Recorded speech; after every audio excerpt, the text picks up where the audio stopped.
All right, guys. Got my basic lineup for the rear brake lines. Now, these are actually set up for drum, so that's why they go up like there. I'm gonna end up leaving them loose,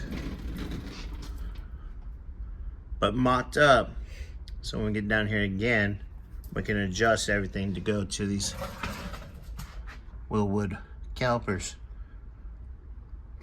So, but it gives me an idea where they're going in right there, so I can actually get my line bolted up correctly on this side, which doesn't look like it's gonna probably be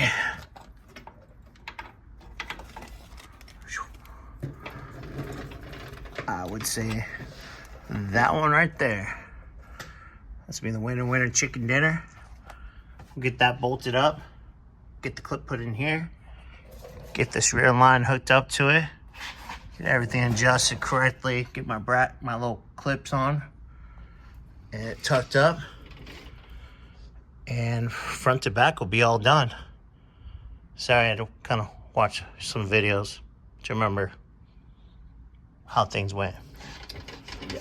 I'm a little old, a little slow. But yeah, guys, we'll start mocking these in place. Like I said, I'm not gonna tightly screw everything in, but everything's gonna be mocked in place.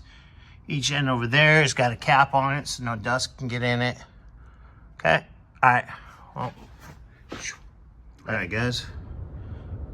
Got it in, snug, bolted down.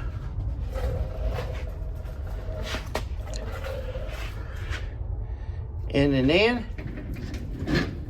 Good to go. So we got a little bit of adjusting to do over there. Both sides have caps on them for right now. Wait until the boss man lets me know what he wants to do. Now we can work our way up front and get the cross member on from side to side and just keep on trucking. What do we say? Later.